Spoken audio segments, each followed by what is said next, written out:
yang saya sebut tadi, Zuma Donditan, Ahmad Kainama, Nandar, dengan segala orang-orang yang lain yang belajar Alkitab untuk mencari-cari kesalahan, mereka tidak akan mampu meruntuhkan iman dari orang-orang yang belajar Alkitab untuk cari kebenaran. Mereka belajar Alkitab untuk menolak Yesus sebagai Tuhan. Kita belajar Alkitab untuk menerima, menyembah, dan memberitakan Yesus sebagai Tuhan.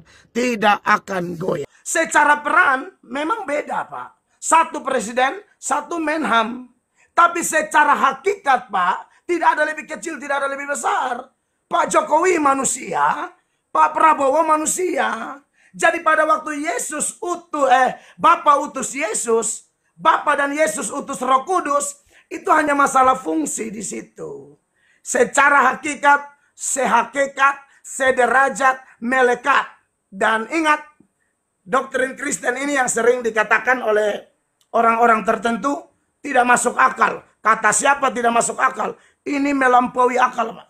Bukan tidak masuk akal, lari lewat akal. Ini apa, Pak?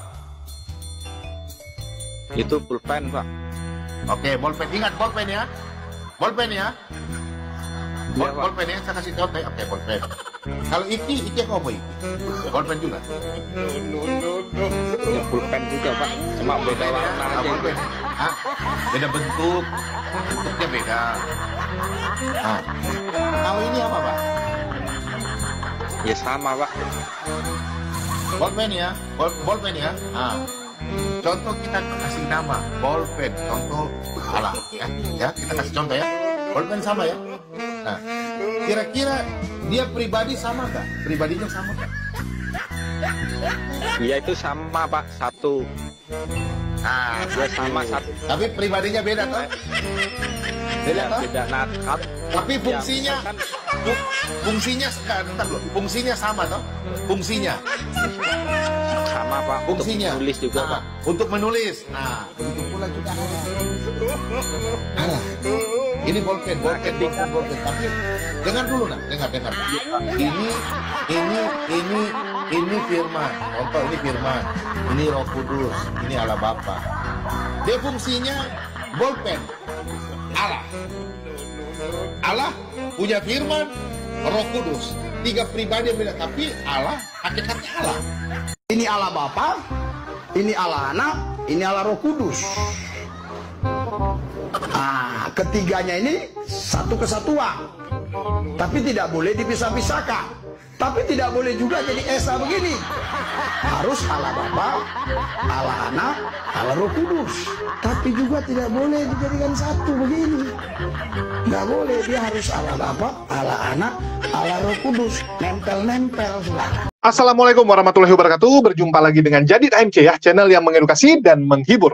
Akhirnya Pendeta Mel Atok, teman-teman, setelah terus kita sindir ya, terus kita sindir karena tidak berani untuk berdiskusi, karena terus ngeles untuk menghindari yang namanya debat. Padahal para pendukungnya, para jemaatnya sudah meminta, Pak Mel Atok maju dong debat, bungkam itu yang namanya Donditan, Zuma, Nandar, Rifa, Ustadz Kainama, dan sebagainya. Maju, gitu kan. Tetapi Pendeta Mel Atok beralasan, belum ada waktu, belum sempat, sibuk. Nah, ini kan alasan-alasan yang saya bilang alasan-alasan anak kecil ya. Kalau anak kecil disuruh, udah buat PR belum? Nanti lagi sibuk main game. Udah kamu kerjain belum? Nanti main dulu sama teman. Aduh, nggak cukup waktu saya. Kan begitu. Nggak sempat. Gurunya tanya, kok nggak buat PR? Mama saya ini nyuruh saya, Pak. Saya disuruh belanja, beli barang, ngepel ya, cuci piring dan sebagainya. Nggak ada waktu. Itulah saya bilang, waktu itu kita yang atur. Di konten sebelumnya saya sudah bilang, Pendeta Mel Atok, waktu itu Anda yang atur. Diskusi debat itu nggak lama. Nggak lama. Ditotalin pun, kalau bertemu langsung, ketemu, basa-basi bentar, debat, paling 2 jam, 3 jam. Mau lebih cepat, lewat online. Lewat online, kapan Anda ada waktu, tinggal masuk debat. Betul tidak? 1 jam, 2 jam, sebentar saja. Kalau enggak, Anda lagi di mobil, On the way kemana? Lagi on the way, yang nyupirin orang lain ikut masuk debat. Setengah jam, bisa. Bahkan Bang Zuma saja, teman-teman. Bang Zuma itu lebih gila. Saya katakan Bang Zuma itu gila. Dia bisa sambil debat, sambil nge-gym. Treadmill dia, bayangkan dia treadmill, angkat beban. Dia sambil debat. Saya sampai bilang udah gila ini benar-benar. Gila sekali gitu. Artinya apa? Waktu itu kita yang kontrol. Pendeta Mel Atok bisa sebenarnya. Lagi di hotel, ya baru siap check-in, kan undangan. Ya, undangan kan nggak mungkin langsung begitu nyampe hotel langsung ada khotbah. Pasti ada waktu. Sebelum tidur, ya udah ikut debat. Masih ada. Dan setelah kita nasihati, setelah terus kita gaungkan, kita sounding, akhirnya pendeta Atok berani. Berani juga untuk berdebat ya. Ini cukup menyenangkan. Kemarin dia coba. Ya, dia coba untuk berdiskusi dengan Nandar, yang mungkin dia bilang, ini masih muda gitu kan. Kalau dari wajah lebih muda daripada Bang Zuma, daripada Kodondi, daripada Ustadz Kainama. Mungkin karena muda, ya sudah, dia pilih Nandar dulu. Dia pilih Nandar dulu, bagaimana hasilnya, coba kita tonton ya. Bagaimana jalannya diskusi yang terjadi antara pendeta Mel Atok dan Nandar. Ya, Pak Nandar, jadi sekali lagi saya tegaskan bahwa kami menghormati orang Islam, kami menghormati semua ajaran Islam, tapi kalau Pak Nandar sebagai katakanlah seorang debater Islam yang mau berkali-kali memaksakan bahwa Muhammad nabinya orang Islam, junjungan agungnya orang Islam itu ada di Alkitab, itu jelas-jelas tidak ada, sama sekali tidak ada. Saya buktikan dengan satu data, nanti semua data yang Bapak kutip tentang dosa menghujat Roh Kudus, lalu apa? Biar tahu timernya, kan kalau itu ada timernya. Baik. Diterima Pak. Nah, silakan. Bapak perhatikan ya. Jadi kami menghormati orang Islam dengan semua unsur-unsur orang Islam, tetapi kalau ada klaim yang mengatakan seperti Pak Nandar tadi sudah bicara banyak dengan sejumlah dalil yang mengatakan bahwa Muhammad nabinya orang Islam itu ada dinubuatkan di Alkitab, sama sekali tidak ada. Karena bagi kami Tuhan Yesus adalah dia Tuhan, dia imam, dia nabi, dan dia nabi yang terakhir. Setelah Yesus datang, lalu dia mati di Golgota, semua prinsip keimaman dalam Yahudi dibatalkan, seturut Efesus 2 ayat 15. Ya, dan juga semua nabi-nabi, tidak ada lagi nabi-nabi setelah Yesus. Kalau ada orang yang disebut nabi atau dalam gereja ada karunia kenabian, itu bukan pribadinya nabi, tapi fungsi atau perannya sebagai nabi. Tapi sosok nabi setelah Yesus itu tidak ada lagi. Dalilnya dari mana? Perhatikan Ibrani pasal 1 ayat 1 dan 2. Setelah pada zaman dahulu Allah berulang kali dan dalam pelbagai cara berbicara kepada nenek moyang kita dengan perantaraan nabi-nabi. Jadi sebelum Yesus, nabi-nabi terlalu banyak ya. Musa, Elia, Yesaya, Yeremia, Mika, Sefanya, Amos, Daniel, bahkan sampai Yohanes Pembaptis.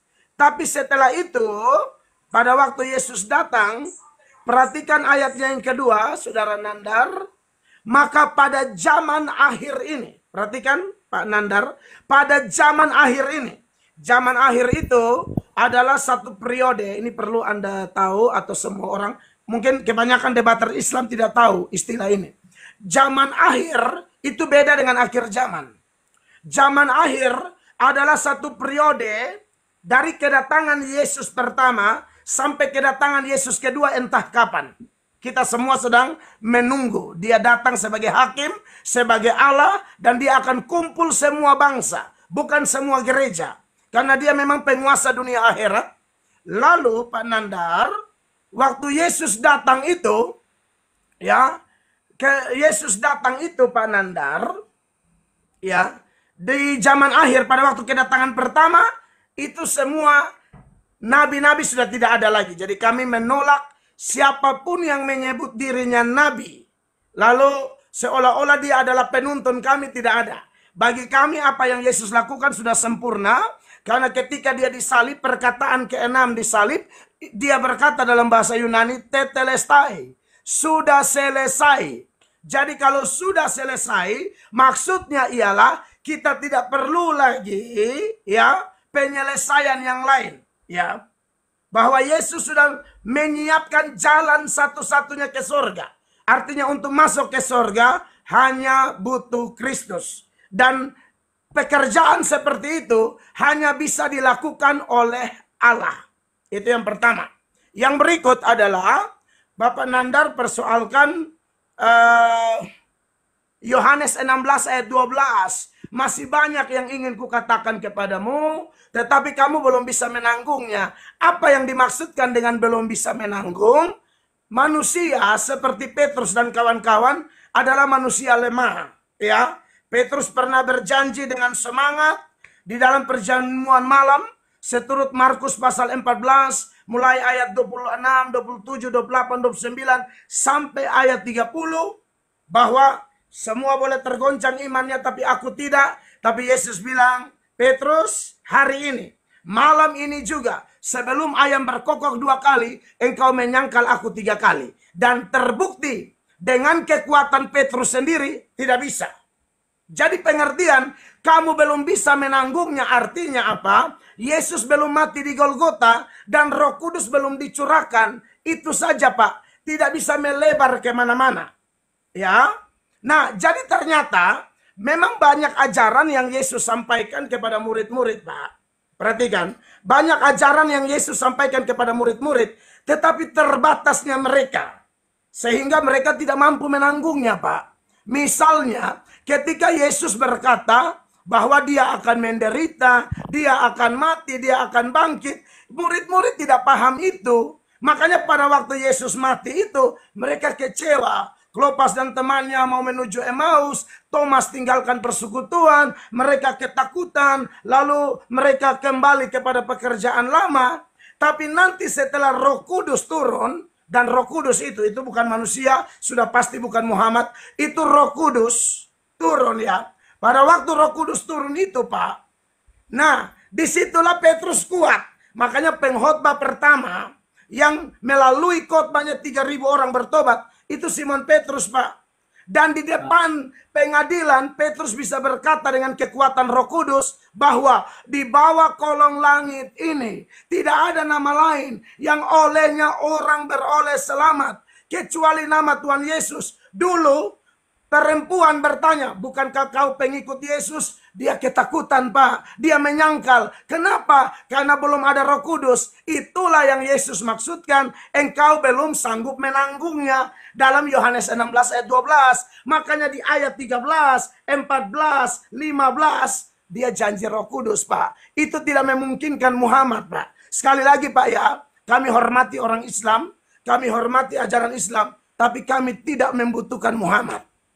Kami hormat, tapi bagi kami Tuhan Yesus selesai, Roh Kudus selesai. Begitu. Bapak masih butuh waktu, kalau butuh terima tuh, biar 5 menit, biar 10 menit. Udah selesai waktunya. Oke.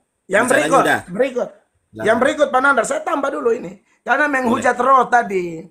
Bapak bilang menghujat roh, kutip-kutip data Markus 3, Lukas, dan lain sebagainya, juga masih ada di Matius. Begini Pak Nandar, bahwa pengertian ayat itu bukan berarti Roh Kudus lebih tinggi dari Yesus. Kristen tidak percaya itu.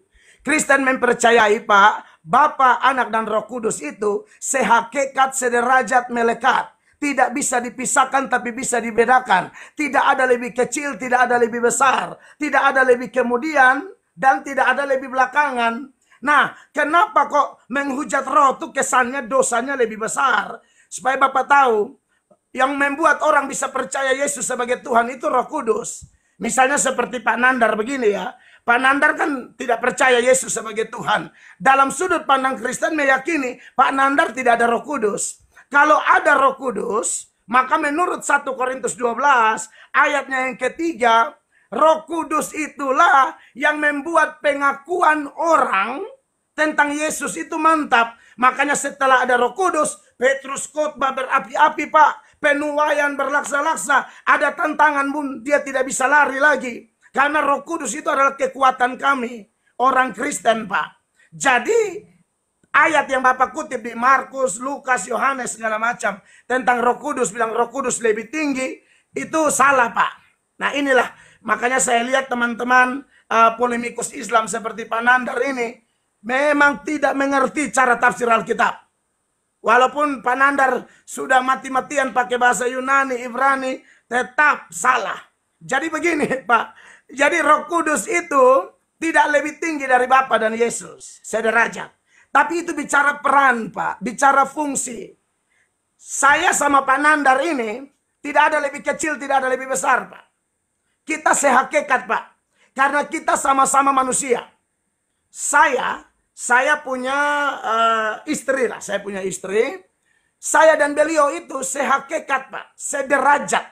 Tapi dalam peran, nah ini yang banyak polemikus Islam tidak mengerti.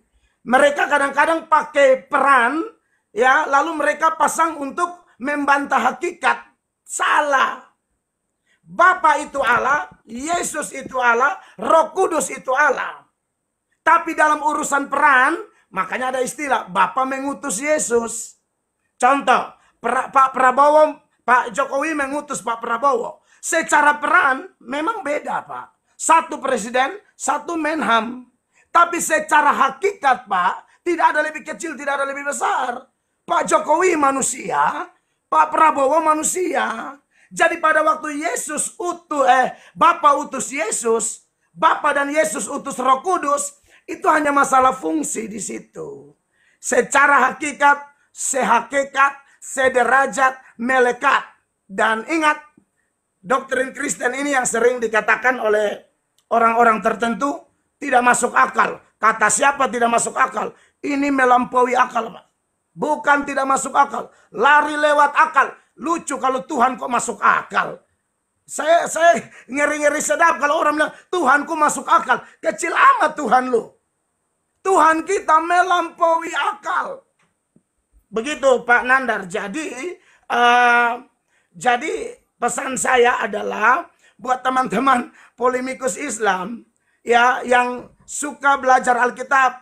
Saya melihat dan saya kasihan bahwa Anda ini kutip-kutip Alkitab ternyata tafsirannya tidak paham sama sekali.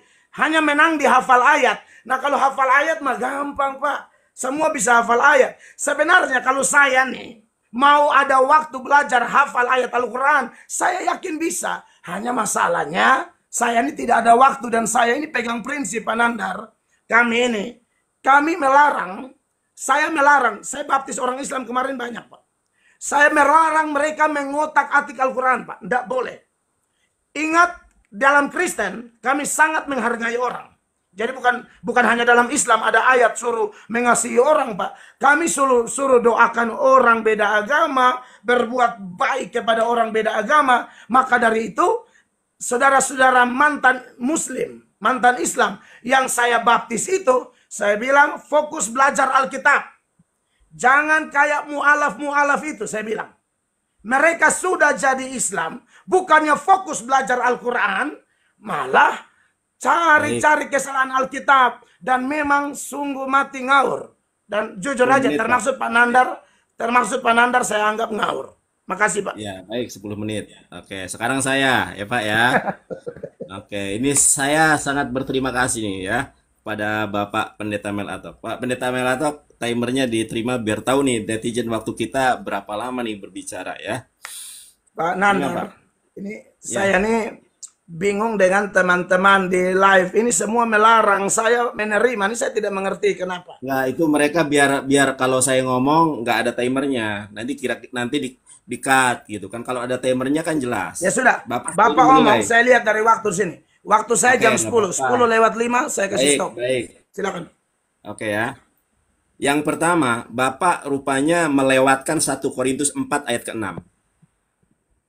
Siap, 1 Korintus 4 ayat 6. 1 Korintus 4 ayat ke-6. Bapak belum baca tuh. Jangan melampaui, ya baik. Jangan melampaui apa yang ada tertulis. Tadi Bapak mengatakan Bapak dan Yesus itu setara.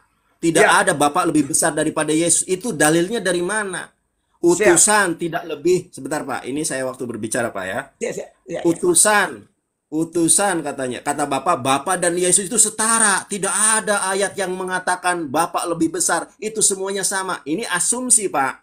Karena ayat Alkitab mengatakan, nih Pak, Yohanes 13 ayat ke-16, aku berkata kepadamu, ini perkataan Yesus loh, sesungguhnya seorang hamba tidak lebih tinggi daripada tuannya, ataupun seorang utusan daripada dia yang mengutusnya.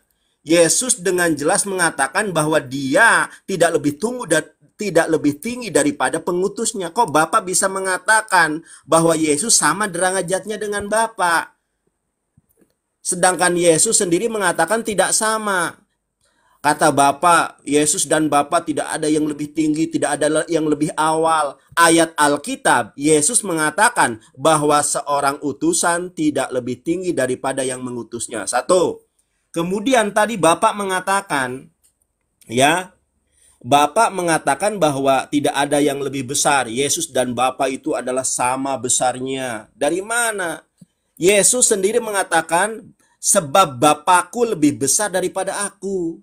Tidak ada seorang pun ya, tidak ada seorang pun yang lebih besar daripada Bapa.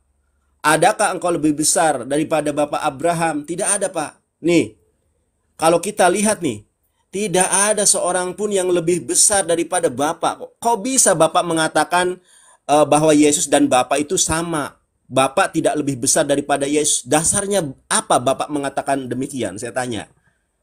Atas dasar apa Bapak mengatakan bahwa Yesus tidak derajatnya sama dengan Bapa, sementara di dalam Bible sendiri Yesus mengatakan bahwa Bapa itu lebih besar daripada Yesus dan utusan itu lebih tinggi daripada utusan itu tidak lebih tinggi daripada yang mengutusnya. Yesus adalah seorang hamba, tidak lebih tinggi daripada tuannya, Pak. Itu yang pertama. Lalu yang kedua, tadi saya terlewatkan membahas Alkitab palsu, Pak. Saya tunjukkan, inilah pentingnya para pendeta menguasai bahasa Ibrani, Yunani sebagai bahasa asli dari original teks, Pak. Saya punya data ini, Pak. Saya punya data dari Katolik, Injil menurut Markus. Pengarang sesungguhnya dari Injil ini seperti juga dengan pengarangku ketiga Injil lainnya tidak kita ketahui.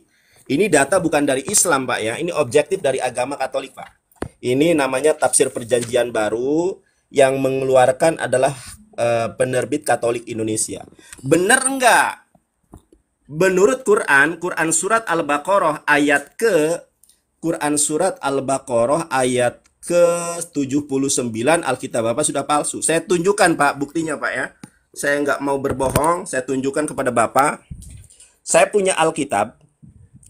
Saya akan tunjukkan, bahkan sudah saya catat Pak. Sudah saya catat nih ayat-ayat yang kosong dalam Alkitab. Yang pertama, Matius 17 ya. Matius 17 ayat 21 itu kosong, Pak. Di dalam Alkitab versi terjemahan dunia baru kosong ini. Tetapi kenapa di dalam LAI ada tambahan kurung kurawal? Ini ada ayatnya, Pak. Nah, kita lihat nih, saya punya Alkitab original teks, Pak. Ini dari Kodek Vatikanus, Pak. The Greek New Testament. Bener nggak ada di dalam Matius 17 ayat 21? Ini adalah bahasa Yunani, tertulis di sini kata Mation ya, Matius. Pasal 17 ayat 21, Pak. Bapak lihat di sini. Ini ayat 20 nih, Pak. Kita urut ya, ayat 20 ke bawah, lihat. Ternyata langsung ke 22, Pak. Nggak ada ayat 21, Pak. Perhatikan, ini kata Matius, dari ayat ke-20 tidak ada ayat 21. Kenapa? Ternyata ayat 21 itu adalah tambahan dari bapak-bapak gereja. Oke, saya tunjukkan datanya. Sekarang biar gede ya. Itu tadi 3 versi Alkitab sudah saya hadirkan. 1 menit lagi, Pak. Iya, ya. Tadi Bapak lebih, Pak. Nanti makanya saya lebih suka kalau ditampilkan. Jadi saya Pak. kasih lebih malah. Iya, nanti saya lebihkan, Pak. Nih, Pak. Coba Bapak perhatikan, Pak ya. Matius 17 ayat ke-21. Ternyata tambahan, Pak. Jenis ini tidak dapat diusir kecuali nanti Bapak juga kalau oke, tadi kan saya waktunya baru 5 menit kan, Pak ya. Bapak tadi 10 menit, jadi 5 menit lagi. Nah, jenis ini tidak dapat diusir kecuali dengan berdoa dan berpuasa.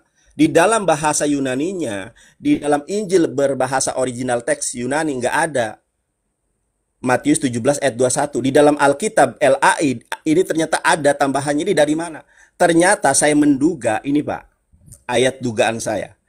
Karena kamu kurang percaya, sebab aku berkata kepadamu, sesungguhnya sekiranya kamu mempunyai iman sebiji sawi, jika kamu sesawi saja kamu dapat berkata kepada gunung ini, pindah dari tempat ini ke sana, maka gunung ini akan pindah dan tak ada yang mustahil bagimu. Saya menduga kenapa bapak-bapak gereja menambahkan ayat 21, karena tidak ada satu orang Kristen pun yang sanggup memindahkan gunung, Pak. Padahal untuk memindahkan gunung hanya perlu iman sebiji sawi. Bapak pendeta yang imannya segede gunung nggak bisa mindahin gunung. Ya, kalau mindahin gunung, kalau mindahin gunung di waktu malam sama-sama kita bisa, Pak. Kita lihat, Pak, ya. Jangan Sekarang bicara yang tafsiran. begitu, Pak. Sebentar, Pak. Ya. Baik, Pak. Oke, tafsirannya, Pak. Kita lihat tafsirannya, Pak. Nih, tafsiran Alkitab dari Yerusalem. Ayat ini tidak asli dalam Matius, tetapi diambil dari Markus 9:29 dengan ditambah dan berpuasa, Pak. Makanya Al-Quran itu adalah satu-satunya kitab yang asli, Pak. Nih, satu ayat saja saya tampilkan.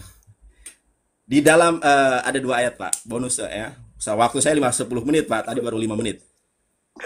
Kalau Al-Quran, Pak, sebentar, Pak. Kalau Al-Quran terjaga keasliannya, di mana itu? Di dalam Al-Quran surat Al-Hijr ayat 9. Inna nahnu nazzalna dzikra wa inna lahu lahafizun. Allah lah yang menurunkan Quran, Pak. Allah juga yang menjaganya. Allah menjaga Quran bukan dengan manuskrip, bukan dengan kodek, bukan dengan autografa, bukan. Tetapi Allah menjaga Quran dengan human software, dengan hafalan. Miliaran orang yang hafal Quran, Pak. Quran surat Al-Hijr ayat ke-9. Makanya saya ambil sebuah analogi. Seandainya di dunia ini semua kitab suci agama hilang, baik aplikasinya, manuskripnya, kodeksnya, mushafnya hilang, maka satu-satunya kitab yang akan lestari hanya Quran, Pak. Karena Al-Quran terjaga dengan human software. Bukan hanya terjaga, Pak. Bapak catat Quran surat Al-Baqarah ayat ke-23.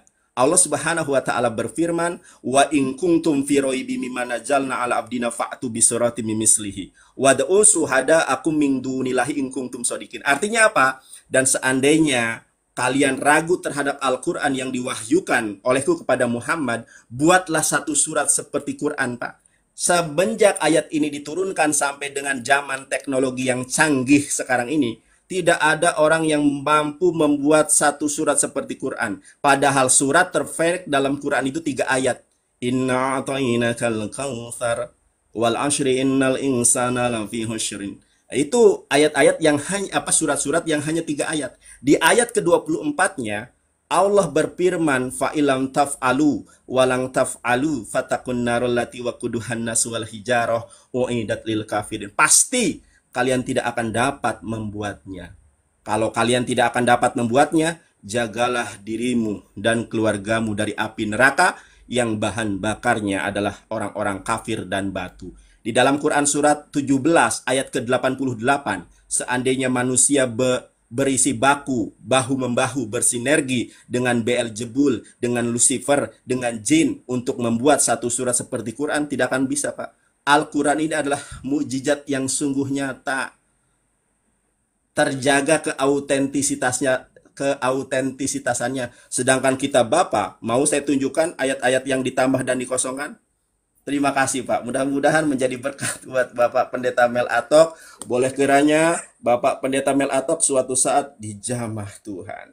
Ditangkap Tuhan, dipilih, dan dipulihkan menjadi pribadi yang terlahir baru. Manusia baru dalam kebenaran iman dan 10 Islam. menit nih, udah 10. Silahkan, sekarang Bapak. Saya? Boleh. Waduh, mantap nih ayat-ayat Oh, Al-Quran. mantap dong. Jadi begini. Pak Dandar, jadi begini, di dalam Ya, silakan. iman Kristen, sekali lagi dalam ajaran Kristen, kami tidak butuh topangan kitab suci agama lain.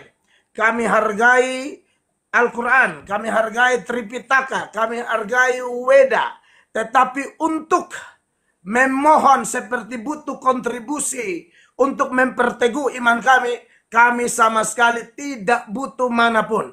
Kami hanya butuh Alkitab. Sekalipun Bapak tadi sudah kasih tunjuk ini ada tanda kurung kurawal segala macam, nanti saya respon. Tetapi saya mulai dulu dari persoalan Bapak tidak setuju dengan statement saya yang mengatakan bahwa Bapa, Anak, dan Roh Kudus itu sehakikat, sederajat, melekat, tidak bisa dipisahkan, tapi bisa dibedakan. Tidak ada lebih kecil, tidak ada lebih besar, tidak ada lebih dahulu, tidak ada lebih kemudian. Yang saya soroti di situ sudah jelas bicara tentang natur kealahan. Karena dalam iman Kristen, kami percaya Bapa itu Allah, Roh Kudus itu Allah, Yesus itu Allah. Hanya masalahnya Yesus itu sebelum menjelma, Pak, sebelum menjelma pada hari Natal, Yesus itu Allah saja. Satu pribadi dengan satu natur. Oke, setelah menjelma Natal dan seterusnya, sampai hari ini, sampai kiamat, sampai selama-lamanya, Yesus itu adalah satu pribadi, dua natur, Pak. Ada natur kealahan, ada natur kemanusiaan. Makanya ada data mengatakan dia anak Allah, ada data mengatakan dia anak manusia. Dan ini pun sekali lagi hanya bisa dipahami oleh orang yang percaya Yesus. Karena kekristenan mempercayai bahwa iman mendahului pengertian, Pak. Bukan pengertian mendahului iman. Beriman, orang percaya Yesus dimeteraikan dengan Roh Kudus. Maka Roh Kudus yang akan membawa dia kepada pengertian demi pengertian. Kita tidak mengatakan statement ini untuk mematahkan semangat orang belajar, Pak. Kami semua belajar. Tetapi kami mulai dengan mana? Beriman dulu. Beriman baru Tuhan akan bantu kami ketika kami belajar Alkitab. Kami dengar pemimpin-pemimpin rohani berkhotbah. Di situ kami mempercayai ada kuasa yang lebih dari sekedar upaya manusia untuk belajar. Yaitu kuasa ilahi. Kuasa Roh Kudus. Yang tadi Bapak bilang Nabi Muhammad itu bukan. Itu roh. Itu pribadi ketiga dari Allah Tritunggal. Nah, ayat-ayat yang Bapak kutip seperti Yesus berkata, aku Bapa lebih besar daripada aku diutus oleh Bapa, atau biasa juga ayat lain mungkin Bapak lupa biasanya dikutip oleh polemikus Islam, yaitu Matius 24 ayat 36 tentang hari dan saat itu tidak seorang pun tahu, malaikat pun tidak, anak pun tidak. Itu sering dipakai, itu kuno, Pak. Itu bicara dalam konteks dia sebagai manusia. Dalam naturnya sebagai Allah. Allah itu tidak bisa berhenti jadi Allah, Pak. Allah kalau berhenti jadi Allah, wah itu bukan Allah dong. Waktu Yesus menjelma menjadi manusia, kealahannya tidak hilang. Yesus menjelma menjadi manusia itu bukan seperti nasi jadi bubur, Pak. Kalau nasi jadi bubur, Pak bilang apa? Enggak, maksudnya tadi kan saya bilang 1 Korintus 4 ayat ke-6, jangan melampaui atas apa yang tertulis. Di mana ayatnya yang mengatakan Yesus dan Bapa itu setara? Siap, saya kasih tunjuk. Filipi 2 ayatnya yang ke-6. Mantap, Pak Nandar. Kalau masuk-masuk begitu bagus tuh. Filipi 2 ada dong ayatnya, masa nggak ada sih, Pak? Filipi 2 ayat 6. Ingat ya, kami percaya semua firman. Orang lain tidak percaya, itu urusan orang lain. Urusan kami kan kami percaya. Fondasi kami kitab suci. Ada tertulis, Pak. Yang walaupun dalam rupa Allah. Itu Yesus, Pak. Yang walaupun dalam rupa Allah. Oke. Dia ada dalam keadaan dia betul-betul dia Allah. Tidak menganggap kesetaraan dengan Allah. Kesetaraan dengan Allah itu sebagai milik yang harus dipertahankan. Melainkan telah mengosongkan dirinya, ya, pakai kata kenoo atau kenosis, di mana Yesus itu berinisiatif, ya, tidak memakai kealahannya, sekalipun kealahannya tidak mungkin mati, karena Allah tidak mungkin mati, tapi Yesus mengosongkan dirinya, dia menambahkan kemanusiaan pada dirinya. Kealahannya tidak mati, Pak. Jadi setiap data yang Bapak kutip, yang seolah-olah Yesus bilang, aku lebih kecil, aku tidak tahu, Yesus lapar, Yesus tidur, Yesus berdarah-darah, Yesus mati, itu semua kemanusiaan, Pak. Ya, jadi bukan tidak ada dalil, Pak. Datanya jelas. Bahkan Ibrani pasal 1 ayat 9, Allah Bapa panggil Yesus Allah, Pak. Sudah pernah itu. Saya baca ya, Pak ya. Ya, Penandar silakan. tidak Di mana, akui Pak? Yesus Allah. Di mana itu? Ibrani 1 ayat Yesus 8 Allah. dan 9. Coba dibaca. Ibrani 1. Iya. Iya, Saya yakin dibaca. ini polemikus Islam banyak tidak tahu. Biar saya kasih tahu. Begini, Pak. Kalau Bapak tolak Yesus Allah, tidak ada masalah, nggak penting. Tapi Bapak di sorga, Allah Bapak mengakui anaknya itu Allah, Pak. Perhatikan ayatnya. Tetapi tentang anak di sini Allah besar Tuhan Yesus. Tetapi tentang Yesus, ia Bapa berkata, tahtamu ya Allah. Bapa panggil anak Allah. Tetap untuk seterusnya dan selamanya, dan tongkat kerajaanmu adalah tongkat kebenaran. Ayat 9. Keadilan mu telah mengurapi engkau dan seterusnya. Ayat 10. Ini masih Bapa bicara tentang Yesus. Dan pada mulanya ya Tuhan. Bapa panggil Yesus Tuhan. Pada mulanya ya Tuhan, engkau telah meletakkan dasar bumi dan langit adalah buatan tanganmu. Dan memang Tuhan Yesus itu pencipta langit dan bumi, Pak. Kalau dia hanya nabi biasa, tidak mungkin dia menciptakan langit dan bumi.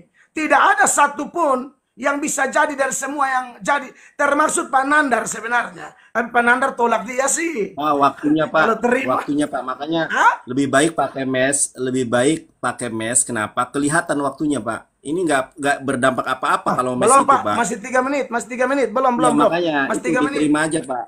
Diterima aja Masih biar 3 menit. kelihatan Masih... timernya. Tunggu. Masih Ya. 3 menit. Saya jelaskan dulu. 3 menit. Iya. Pak Nandar, dengar. Jadi Yesus itu pencipta, Pak. Yohanes 1 ayat 3 itu ya senada dengan Ibrani pasal 1 ayat 8, 9 dan 10 itu dikatakan segala sesuatu dijadikan oleh Dia, ya. Dan tanpa Dia tidak ada suatu pun yang telah jadi dari segala yang telah dijadikan. Pak Nandar. Jadi Yesus itu Allah.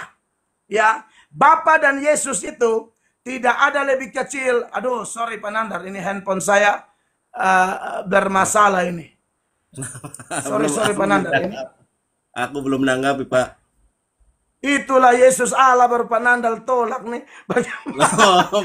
Aku belum menanggapi kok. Aduh. Pak Nandar, saya memang waktunya tidak selalu live. Nanti kalau ada waktu nggak ada masalah. Pak Nandar, saya senang diskusi dengan Pak Nandar, saling menghargai. Saya senang. Ini handphone saya sudah mulai hang nih, Pak Nandar. Saya udah pakai 2 handphone, kalah semua nih. Maklum handphone lama, Pak, ya. Pak. Padahal handphone saya murah tuh, Pak, ini, Pak. Iya, saya punya juga. Saya bukan masalah murah, Pak. Udah terlalu lama handphone saya. Oh, Aduh. saya 5 Pak, jam, Pak. Tadi sorry, dipakai ini live kondisi. dari jam 1 sampai Wow. jam 5 tadi. Ini nggak panas ini HP saya. Nanti kita atur. Ya, teman-teman sudah lihat ya, kalau pendeta, apalagi ya pendeta yang bukan pendebat, tentu saja kalau udah jelaskan sesuatu, ya sama seperti khotbah jadinya. Kalian dengar ya, ini jatuhnya seperti khotbah. Saya sampai bingung gitu. Menjelaskan Trinitas, ujungnya mutar sana, mutar sini.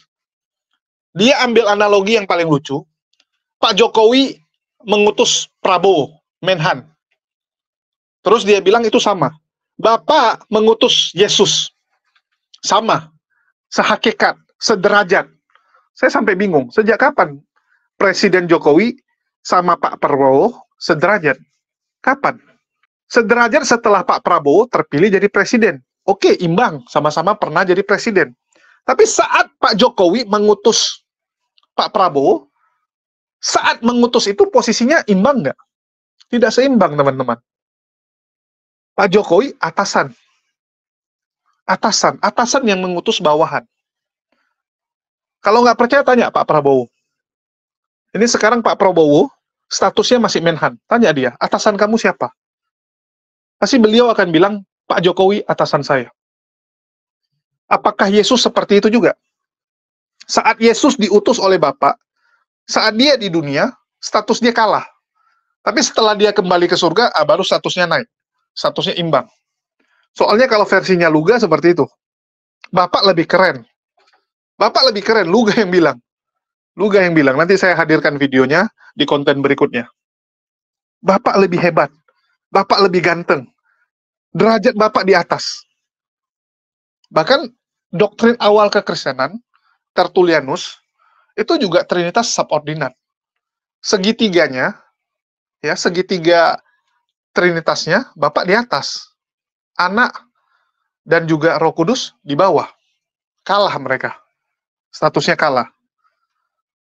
Jadi sebenarnya penjelasan Trinitas dari Pendeta Mel Atok, ya ini sama dengan orang-orang yang lain, yang mutar-mutar, yang nggak bisa gitu, nggak bisa membuktikan bahwa mereka tuh sederajat. Mau gimana pun mereka jelaskan, nggak akan sederajat. Kenapa? Bagaimana mungkin? Makhluk. Ya, manusia itu kan makhluk. Yesus itu makhluk. Anda bandingkan dengan Sang Pencipta.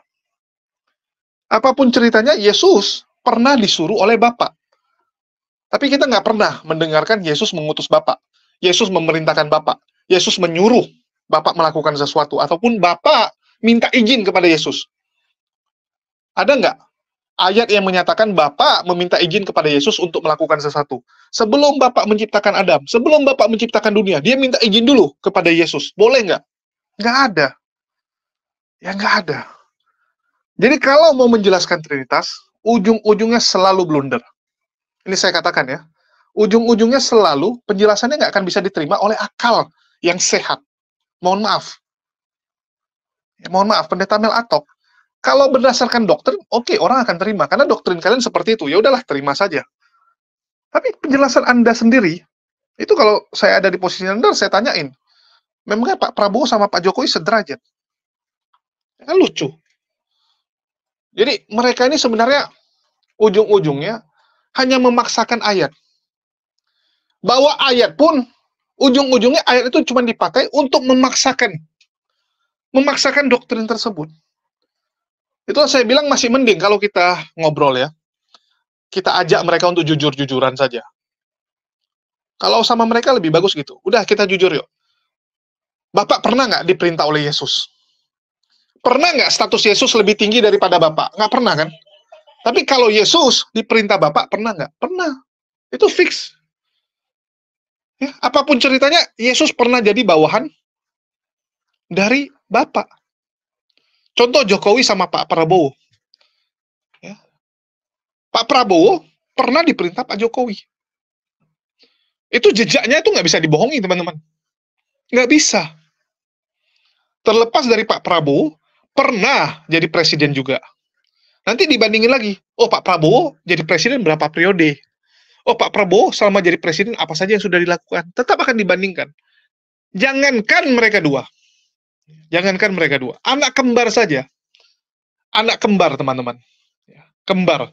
Bahkan dari kembar siam yang dibelah. Kembar siam terus dipotong kan. Jadi anak lagi gitu. Berdua.